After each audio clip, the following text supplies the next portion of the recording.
നല്ല ഭംഗിയുള്ള പൂക്കൾ കണ്ടിട്ടാണ് നമ്മൾ എല്ലാവരും നഴ്സറിയിൽ നിന്നും റോസ് ചെടി മേടിക്കുന്നത്. എന്നാൽ പലരും പറയുന്നത് അവ നട്ടു കഴിയുമ്പോൾ നശിച്ചു പോകുന്നു എന്നാണ്. ഇന്നത്തെ വീഡിയോയിൽ നമുക്ക് എങ്ങനെ ഒരു റോസ് ചെടി നല്ല രീതിയിൽ നടാമെന്നും അവയെ വളർത്തിയെടുക്കാമെന്നും നോക്കാം. ഈ ഒരു റോസ് ചെടി 30 രൂപയുടെ ഒരു റോസ് പ്ലാന്റ് ആണ്. ഈ ഒരാഴ്ച മുൻപ് നഴ്സറിയിൽ നിന്നും മേടിച്ചതാണ്. ആദ്യമായി നമുക്ക് എങ്ങനെ ഒരു നല്ല റോസ് ചെടി തിരഞ്ഞെടുക്കാമെന്ന് നോക്കാം. ഈ റോസ് ചെടി നോക്കൂ, ഇതിൽ 2 ബ്രാഞ്ചസ് ഉണ്ട്. നമുക്ക് 30 രൂപയുടെ ആയാലും 100ന്റെ ആയാലും നമുക്ക് നല്ല റോസ് ചെടി, അത് പൂക്കൾ നോക്കി മേടിക്കരുത്. അതിന് പകരം നമുക്ക് നല്ല ഹെൽത്തി ആയിട്ടുള്ള റോസ് പ്ലാന്റ് നോക്കി മേടിക്കുക. ഇതിൽ തന്നെ 2 ബ്രാഞ്ചസ് ഉണ്ട്. ചിലതിന് സിംഗിൾ ആയിട്ടുള്ള ബ്രാഞ്ച് മാത്രമേ ഉണ്ടാവുകയുള്ളൂ. അങ്ങനെയുള്ള റോസ് ചെടികൾ തിരഞ്ഞെടുക്കാതെ നമുക്ക് 2 ബ്രാഞ്ചസോ അതിൽ കൂടുതലോ ഉള്ളത് നോക്കിയെടുക്കാം. ഇതിലിപ്പോൾ 2 എണ്ണമുണ്ട്. ഈ റോസ് മേടിക്കുന്ന സമയത്ത് ഈ പൂ വിരിഞ്ഞിട്ടുണ്ടായിരുന്നില്ല. ഇത് ചെറിയൊരു ബഡ് മാത്രമായിരുന്നു. ഒരാഴ്ച മുൻപ് മേടിച്ചതാണ്. ഇപ്പോൾ വീട്ടിൽ കൊണ്ടുവന്നതിന് ശേഷം ഒരാഴ്ച കൊണ്ട് ഇത് വിരിഞ്ഞു വന്നതാണ്. അതിൻ്റെ ഫ്ലവറിൻ്റെ കളർ എന്താണെന്നൊന്നും അറിയില്ലായിരുന്നു. പകരം ഞാൻ മേടിക്കുമ്പോൾ ചെയ്യുന്ന ഒരു ടിപ്പ് എന്ന് പറയുന്നത്, ഞാൻ ഈ വീഡിയോയുടെ അവസാനം ഞാൻ പറഞ്ഞു തരാം അത് എന്താണ്. റോസ് മേടിക്കുമ്പോൾ ഏറ്റവും നല്ല ഭംഗിയുള്ള പൂക്കൾ തിരഞ്ഞെടുക്കാൻ, പൂക്കളില്ലാത്ത റോസ് ചെടിയിൽ എങ്ങനെ തിരഞ്ഞെടുക്കാമെന്നും ഞാൻ പറഞ്ഞു തരാം. റോസ് മാറ്റി നടാനായിട്ട് നമ്മൾ എടുക്കുമ്പോൾ ആദ്യം തന്നെ ആ റോസിന് കറക്റ്റ് ഫിറ്റ് ആയിട്ടുള്ള ചെറിയ ചെടിച്ചട്ടി, ഏത് ചെറിയ പ്ലാന്റിന്റെ സൈസിനനുസരിച്ച് ഉള്ള ഒരു ചെടിച്ചട്ടി എടുക്കുക. ഇത് വളരെ ചെറിയ റോസ് ആയതുകൊണ്ട് തന്നെ ഒരു ചെറിയ മൺചട്ടിയാണ് എടുത്തിരിക്കുന്നത്. ഇതൊരു പഴയ ചട്ടിയാണ്.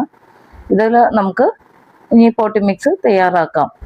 ഇത് ഒരു അത്യാവശ്യം ഡ്രെയിനേജ് ഉള്ള ഒരു ചെറിയൊരു മൺചട്ടി ആയതുകൊണ്ട് തന്നെ നമുക്ക് അതിനനുസരിച്ചുള്ള പോട്ടി മിക്സ് മതി.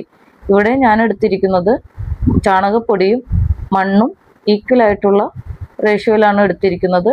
അതുപോലെ നമ്മൾ മണ്ണെടുക്കുമ്പോൾ നമുക്ക് ഇവിടെ ചരലൊന്നും കിട്ടില്ല. അതുകൊണ്ട് മണ്ണെടുക്കുമ്പോൾ നമുക്ക് നമ്മുടെ വീട്ടിൽ നിന്ന് തന്നെ മണ്ണെടുക്കുകയാണെങ്കിൽ മണ്ണിൻ്റെ മേൽമണ്ണ് മാറ്റിയിട്ട് കുറച്ച് താഴത്തേക്ക് ഉള്ള മണ്ണ് എടുക്കാൻ ശ്രമിക്കുക. അപ്പോൾ ഈ കാണുന്ന പോലെ ഒരു ചെറിയൊരു വൈറ്റ് ഷെയ്ഡ് വരുന്ന മണ്ണായിരിക്കും. അതിൽ ഫംഗസിന്റെ അളവൊക്കെ വളരെ കുറവായിരിക്കും. അത് മാത്രമല്ല നല്ലൊരു ഇളക്കമുള്ള മണ്ണായിരിക്കും അത്. അപ്പോൾ നമ്മുടെ ചെടിയുടെ വേരെല്ലാം ഓടി നല്ല പെട്ടെന്ന് തന്നെ വളരാനും അത് ഹെൽപ്പ് ചെയ്യും. അതിന് പകരം മേൽമണ്ണ് എടുക്കുകയാണെങ്കിൽ നമ്മുടെ മണ്ണിൽ കൂടുതലും ബാക്ടീരിയകളും ഫംഗസ് എല്ലാം ഉണ്ടാവാനുള്ള സാധ്യത വളരെ കൂടുതലാണ്. അത് മാത്രമല്ല ആ മണ്ണ് വളരെ ചെളിഞ്ഞ പോലെ ഇരിക്കുക ഒരു ഫീൽ ഉണ്ടാവും. പിന്നെ പുല്ലെല്ലാം മുളയ്ക്കുകയും ചെയ്യും പെട്ടെന്ന്. അതിന് പകരം മേൽമണ്ണ് ഒരു കുറച്ച് താഴ്ചയിൽ നിന്ന് മണ്ണെടുക്കുക, അതാണ് ഏറ്റവും നല്ലത്. ഇതുപോലെ നമ്മൾ കവറ് നീക്കി എല്ലാ റോസ് ചെടിയുടെ മണ്ണെല്ലാം മാറ്റുക. അത്യാവശ്യം വെള്ളത്തിൽ കുറേ നേരം മുക്കി വെക്കേണ്ട ആവശ്യമൊന്നുമില്ല. നല്ല രീതിയിൽ അതൊന്ന് അടർത്തി കളഞ്ഞ് ജസ്റ്റ് ഒന്ന് മണ്ണ് മാറ്റി കിട്ടിയാൽ മാത്രം മതി. അങ്ങനെ മണ്ണ് മാറ്റി നടുമ്പോൾ മാത്രമാണ് നമ്മുടെ മണ്ണായിട്ട് റോസ് ചെടിയുടെ വേര് സെറ്റ് ആവുന്നതും പെട്ടെന്ന് തന്നെ വളർന്ന് അവ നല്ല നല്ല ഷൂട്ടുകൾ ഉണ്ടാവാനായിട്ട് ഹെൽപ്പ് ചെയ്യുന്നതും ഇപ്പോഴാണ്. ഇവിടെ ചാണകപ്പൊടിക്ക് പകരമായിട്ട് നമുക്ക് വേണമെങ്കിൽ വെർമി കമ്പോസ്റ്റ് ഉപയോഗിക്കാം. അതും നല്ലൊരു ഓപ്ഷനാണ്. പകരം ചാണകപ്പൊടി ആയാലും നല്ലതാണ്. ചകിരിച്ചോറും വേണമെങ്കിൽ നമുക്ക് ഉപയോഗിക്കാവുന്നതാണ്. അങ്ങനെയെങ്കിൽ ഒരു 20% മാത്രം ചകിരിച്ചോറ് ഉപയോഗിക്കുക. അത് ഇല്ലാതെ നടുന്നതാണ് ഇത്തിരി കൂടി നല്ലത് ആദ്യത്തെ തന്നെ ഇതിൽ. കാരണം വെള്ളമൊന്നും കെട്ടി നിന്ന് പെട്ടെന്ന് ചീഞ്ഞു പോകാതിരിക്കാൻ മാത്രം പെട്ടെന്ന് അത് ഹെൽപ്പ് ചെയ്യും. ഇപ്പോൾ നമുക്ക് ചെടിച്ചട്ടിയുടെ ഒരു പകുതി വരെ നമുക്ക് നമ്മുടെ പോട്ടി മിക്സ് ഫില്ല് ചെയ്ത് കൊടുക്കാം. അതിനുശേഷം നമുക്ക് ചെടി വെച്ച് അതിനനുസരിച്ച് അതിൻ്റെ ബഡ് വരുന്ന ഭാഗത്ത് അതായത് ബഡ് ചെയ്ത ഭാഗം വരെയുള്ളത് നമുക്ക് ഫില്ല് ചെയ്ത് കൊടുക്കാം. അതിനുശേഷം നമുക്ക് അത് നല്ല രീതിയിൽ ഒന്നും അധികം ടൈറ്റായി മണ്ണിൽ ഉറച്ചു പോകാത്ത രീതിയിൽ വളരെ സോഫ്റ്റ് ആയിട്ടൊന്ന് പ്രസ് ചെയ്ത് കൊടുത്ത് മണ്ണിൽ ഉറപ്പിച്ച് നിർത്തുക. അതിനുശേഷം നമുക്ക് ആ ചെടിയെ നമുക്ക് ഒരു ഷെയ്ഡിലേക്ക് മാറ്റി നിർത്താം. അധികം ഒന്നും വെള്ളം ഒഴിക്കേണ്ട ആവശ്യമൊന്നുമില്ല. ആ മണ്ണൊന്ന് നനഞ്ഞ് കിട്ടുന്ന അത്രയും വെള്ളം ഒഴിച്ചാൽ മതി. ഇതിപ്പോൾ ഓപ്പൺ ടെറസിലാണ് വെച്ചിരിക്കുന്നത്. അതുകൊണ്ട് തന്നെ ഏതെങ്കിലും ചെടിയുടെ ഒരു ഷെയ്ഡിലേക്ക് മാറ്റി വയ്ക്കുകയാണ് പതിവ്. പകരം കുറച്ച് ദിവസങ്ങൾക്ക് ശേഷം നമുക്ക് ചെടി സെറ്റ് ആയതിനു ശേഷം നമുക്ക് നല്ല വെയിലത്തേക്ക് എടുത്ത് മാറ്റി വയ്ക്കാം. കുഴപ്പമില്ല. ഒരുപാട് ഷെയ്ഡിൽ കൊണ്ടുപോയി തീരെ വെയിൽ തട്ടാത്ത സ്ഥലത്തൊന്നും വെക്കരുത്. അത് നമ്മുടെ ആ ഒരു അറ്റ്മോസ്ഫിയർ ആയിട്ട് സെറ്റായി വന്നാൽ മാത്രമേ നമ്മുടെ റോസ് നന്നായിട്ട് പെട്ടെന്ന് പിടിച്ചു കിട്ടുകയുള്ളൂ. ഒരുപാട് ഷെയ്ഡിലിരുന്ന് പിന്നീട് പെട്ടെന്ന് വെളിച്ചത്തേക്ക് വരുമ്പോഴും അവ നശിച്ചു പോകാനുള്ള സാധ്യത കൂടുതലാണ്. ഒരു പാർഷ്യൽ ഷെയ്ഡ് മാത്രം കിട്ടിയാൽ മതി. അതാണ് ഏറ്റവും ബെറ്റർ ആയിട്ടുള്ള ഒരു രീതിയും.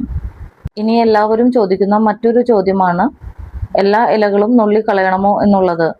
ഇവിടെ ഞാനിപ്പോൾ ഒരുപാട് പഴയതായിട്ടുള്ള എല്ലാ ഇലകളും നുള്ളിക്കളയുന്നുണ്ട്. പകരം നല്ല ഇലകൾ, പുതിയ ഇലകൾ ഉണ്ടെങ്കിൽ അവയെ കളയേണ്ട ആവശ്യമില്ല. എല്ലാ ഇലകളും കളയുകയാണെങ്കിൽ പെട്ടെന്ന് പുതിയ തളിർപ്പുകൾ വരാൻ ഒരുപാട് ലേറ്റ് ആവുന്നത് പോലെ എനിക്ക് തോന്നിയിട്ടുണ്ട്. പകരം കുറച്ച് നല്ല ഇലകൾ അവിടെ വെക്കുകയാണെങ്കിൽ അത് ആ ചെടി തന്നെ നല്ല ഹെൽത്തി ആയിട്ട് നിൽക്കാനും ഹെൽപ്പ് ആവുന്നത് പോലെ എനിക്ക് നല്ലവണ്ണം തോന്നിയിട്ടുണ്ട്. ഇവിടെ ഇപ്പോൾ ഞാൻ പൂവ് കട്ട് ചെയ്ത് കളഞ്ഞിട്ടില്ല.